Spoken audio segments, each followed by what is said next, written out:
नमस्कार दोस्तों, स्वागत है आपका फार्मारोक्स की यूट्यूब एजुकेशनल चैनल में। आज के वीडियो लेक्चर में हम डिटेल में स्टडी करेंगे ट्रिप्टोमर 25 मेडिसिन के बारे में।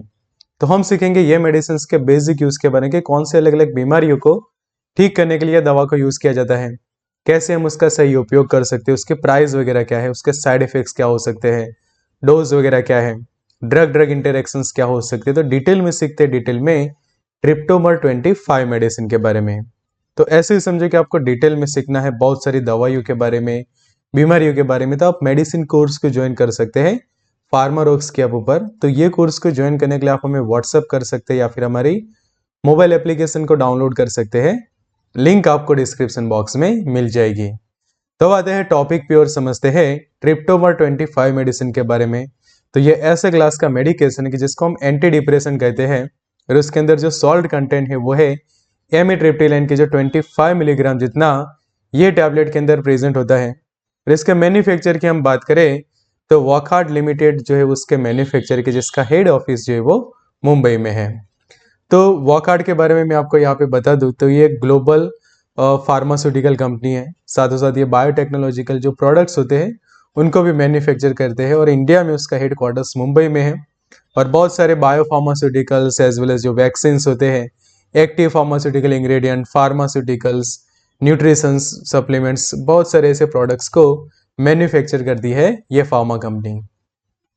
तो अब समझते हैं ट्रिप्टोमर 25 के बारे में। तो यहाँ पे सबसे पहले लेबल की स्टडी कर लेते हैं। तो लेबल में आप यहाँ पे देखोगे तो सबसे पहले चेक करो तो ये जो है ट्रिप्टोमर हिंदी में जो लिखा हुआ है, तो ये उसका जो है वो ब्रांड नेम है। सॉल्ट कंटेंट यहाँ पे आप देख सकते हैं कि एमिट्रिप्टिलाइन हाइड्रोक्लोराइड टैबलेट्स जो है 25 मिलीग्राम जितना कि जो उसका सॉल्ट कंटेंट है, और इंडियन फार्माकोपिया के स्टैंडर्ड्स के अकॉर्डिंग टू उसको बनाया गया है।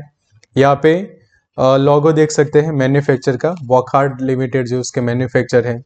फिर एक जो ब्लिस्टर आता है उसके अंदर इस तरह से आपको टोटल 30 टैबलेट्स जो है वो मिलती है। फिर ये जो टैबलेट का टाइप हम देखें तो फिल्म कोटेड टैबलेट रहती है, और एक टैबलेट के अंदर 25 मिलीग्राम जितनी मेडिसिन है। फिर कलर की हम बात करें तो इसके अंदर क्यूनेलिन येलो कलर जो उसके अंदर ऐड किया गया है, कि जो एल्यूमिनियम लेग का जो है कलर होता है, और एक्सीपिएंट जो है वो सफिशिएंट क्वांटिटी में रहते हैं। पर ये खास आपको ध्यान रखने की, फिल्म कोटेड टैबलेट होने के कारण ये टैबलेट को जो आपको तोड़ना नहीं है, बिना तोड़े ही उसको यूज करनी होती है, ना ही उसको चबाना होता है।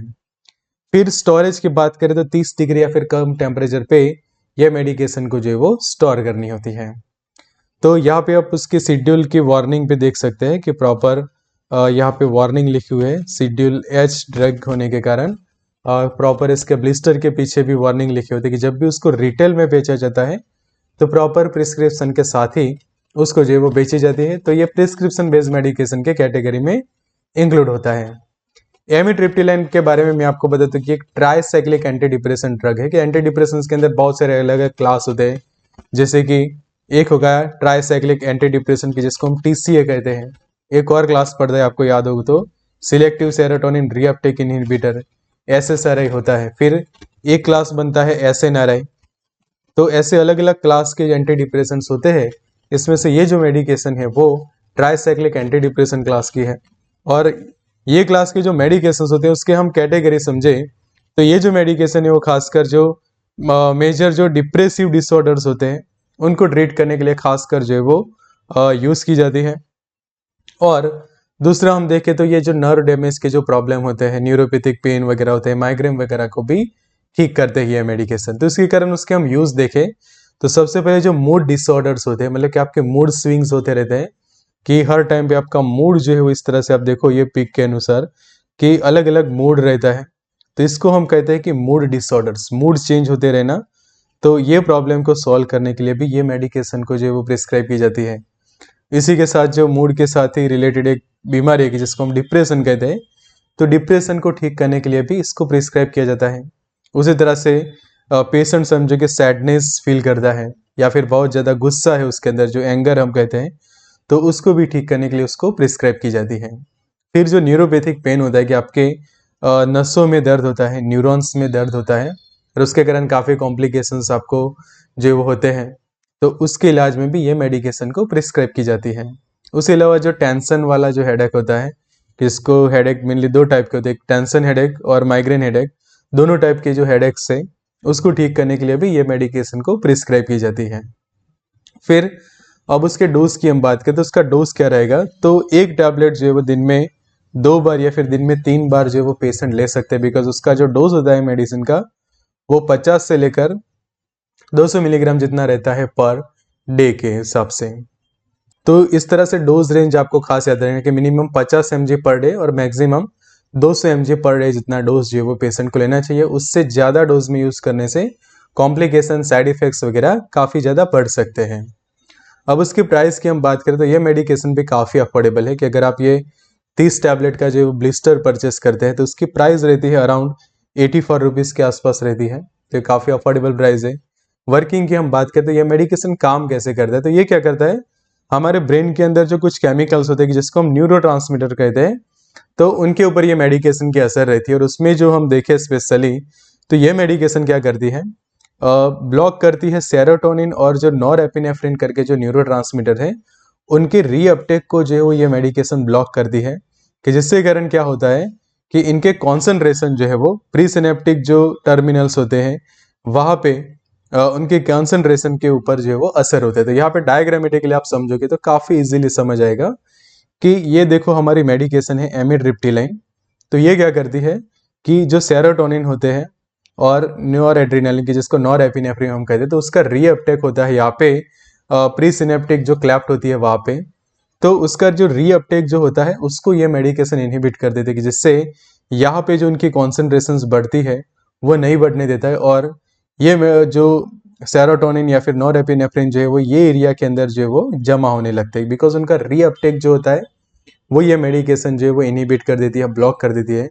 जिसके कारण क्या होता है कि कॉन्सेंट्रेशन जो इंक्रीज होते हैं नॉरएपिनेफ्रिन या फिर सेरोटोनिन का जो साइनेप्स के एरिया में, कि तो उसके कारण ये मेडिकेशन क्या करती है कि अपनी एक एंटी डिप्रेसेंट एक्टिविटी जो है वो हमें प्रोवाइड करती है। कि रीअपटेक होने से क्या होता है कि यहाँ पे कॉन्सेंट्रेशन डिक्रीज हो जाती है सेरोटोनिन या फिर नॉरएपिनेफ्रिन के, बट ये मेडिकेशन क्या करती है उनका रीअपटेक जो है वो इनहिबिट करवा देती है, जिसके कारण उनके कॉन्सेंट्रेशन जो है वो स्पेशली यहाँ पे ये एरिया के अंदर जो है वो इंक्रीज होते हैं, और जिसके कारण क्या होता है एक हमें एंटी डिप्रेसेंट एक्टिविटी मिलती है ये मेडिकेशन की। अब बात करते हैं उसके कुछ साइड इफेक्ट्स की। तो पहली साइड इफेक्ट रहती है स्लीपीनेस, मतलब कि ये मेडिकेशन लेने के बाद पेशेंट को काफ़ी ज़्यादा जो है वो नींद आती है, ड्राउसीनेस जैसा आपको फील होता है। उसी तरह से हम देखिए तो आपके हार्ट बीट्स जो है वो इरेगुलर हो सकते हैं। तो ये एक मेजर साइड इफेक्ट्स कह सकते हैं हम कि इरेगुलर हार्ट बीट्स, कि कई बार हार्ट बीट्स काफ़ी फास्ट हो जाना, कई बार हार्ट बीट जो है वो स्लो हो जाना, ये प्रॉब्लम ये मेडिकेशन करवा सकती है। फिर ये मेडिकेशन लेने के बाद पेशेंट्स को ड्राई माउथ जैसा फील होता है। ड्राई माउथ मतलब कि ऐसी कंडीशंस के आपके बॉडी के अंदर जो सलाइवा होती है आपके माउथ के अंदर उसका कॉन्सेंट्रेशन जो है वो कम होने लगता है, सलाइवा कम बनती है, जिससे आपको ऐसा फील होता है कि गला आपका सूख रहा है, ड्राई माउथ जैसा हो रहा है। तो ये एक साइड इफेक्ट कर सकती है ये मेडिकेशन। उसके अलावा एक कॉमन साइड इफेक्ट हम देखें तो नॉजिया वॉमिटिंग हो सकती है। स्पीच जो है आपकी स्लर हो सकती है। स्लर स्पीच मतलब कि बोलने में जो है वो दिक्कत आना, पुअर कोऑर्डिनेशन हो जाना, स्लो रिफ्लेक्सिस मतलब कि आप प्रॉपर बोल नहीं पाते, कन्वर्सेशन नहीं कर पाते किसी के साथ। तो एक स्लर स्पीच का एक साइड इफेक्ट यहाँ पे डेवलप हो सकती है ये मेडिकेशन के कारण। उसी तरह से वेट गेन भी ये मेडिकेशन करवा सकती है, कि अगर कोई लंबे समय तक उसको यूज करे तो उसके साइड इफेक्ट्स के तौर पे आपका वजन जो है वो बढ़ सकता है। तो इसी साइड इफेक्ट्स के बेसिस पे उसके कुछ वार्निंग्स वगैरह है। तो पहली वार्निंग ये रहेगी कि किसी का थायराइड ग्लैंड ओवर एक्टिव है तो उन लोगों को ये मेडिकेशन यूज नहीं करनी है। कोई मैनिक डिप्रेशन का पेशेंट है, सुसाइडल थॉट्स वगैरह आते हैं तो उनको लिए ये मेडिकेशन जो है वो सुटेबल नहीं है। अल्कोहलिज्म है, मतलब कि आप अल्कोहल कंजप्शन करते हैं तो ये मेडिकेशन कभी भी यूज ना करें। फिर वाइड एंगल ग्लूकोमा के पेशेंट है तो उनके लिए भी ये मेडिकेशन को यूज नहीं करनी है। उसी तरह से हिस्ट्री रही है आपकी कि 30 दिन या फिर 1 महीने के अंदर आपको हार्ट अटैक आया है, तो ऐसे कंडीशन में ये मेडिकेशन को जो वो नहीं दी जा सकती। और ऐसे पेशेंट्स के जिनको टॉर्सेडी पॉइंट्स की बीमारी है, मतलब कि ऐसे बीमारी की जिसके अंदर आपके हार्ट बीट जो है वो एबनॉर्मल रहते हैं, कि जिसको एबनॉर्मल हार्ट रिदम कहा जाता है, मतलब कि इरेगुलर हार्ट बीट्स के जो पेशेंट होते हैं, बिकॉज उसके हमने साइड इफेक्ट्स देखे कि ये मेडिकेशन हार्ट बीट इरेगुलर करवा सकती है। तो समझो कि आप ये मेडिकेशन लेते तो उससे ये प्रॉब्लम और ज़्यादा बढ़ सकती है। तो ये कुछ सावधानियां रखनी होती है कि जिसके कारण ये वार्निंग एंड कॉन्ट्रा इंडिकेशंस रखते हैं ट्रिप्टोमर 25 मेडिसिन के बारे में। अब प्रेगनेंसी कैटेगरी सी है इसके कारण आप प्रेगनेंसी में भी उसको कभी भी यूज ना करें, तो ये खास आपको ध्यान रखना है। अब समझ लेते हैं उसके ड्रग ड्रग इंटरैक्शंस के कौन सी दूसरी दवाइयों के साथ ये मेडिकेशन जो है वो इंटरैक्शंस करती है। तो सबसे पहले हम देखे थे जो पेन किलर्स होते हैं जैसे कि पैरासीटामोल है, ट्रामाडोल है, ट्राजोडोन है, हाइड्रोकोडोन है और ऑक्सीकोडोन है। तो ये सभी दवाइयों के साथ कभी भी एमिट्रिप्टिलाइन का आप कॉम्बिनेशन ना बनाए, बिकॉज उनके बीच में ड्रग ड्रग इंटरैक्शंस होती है, उससे आपके प्रॉब्लम्स और ज़्यादा बढ़ सकते हैं, साइड इफेक्ट्स बढ़ सकती है। फिर दूसरे एंटी डिप्रेशन के साथ भी कॉम्बिनेशन में नहीं लेनी चाहिए, जैसे कि फ्लुओक्सेटिन है, सर्टालिन है, बुप्रोपियोन है, डुलोक्सेटिन है। तो ये जो दूसरे एंटी डिप्रेशन से उनके साथ इसको कॉम्बिनेशन में नहीं लेते।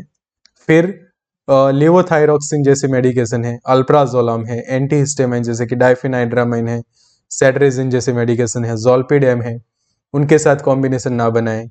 फिर एंटी कन्वर्जन जैसे कि गाबापेंटिन ड्रग है, लेमोट्रिजिन है, एसिटालोप्राम है, प्रीगाबालिन और टॉपिरामेट जैसी दवाइयों के साथ कभी भी उसको कॉम्बिनेशन में यूज ना करें। तो ऐसे ही समझो कि आपको डिटेल में सीखना है किसी भी दवा के बारे में, बीमारी के बारे में, तो आप मेडिसिन कोर्स को ज्वाइन कर सकते हैं। तो ये कोर्स को ज्वाइन करने के लिए आप हमें व्हाट्सएप कर सकते हैं या फिर हमारी मोबाइल एप्लीकेशन को डाउनलोड कर सकते हैं। लिंक आपको डिस्क्रिप्शन बॉक्स में मिल जाएगी। So good luck and all the best.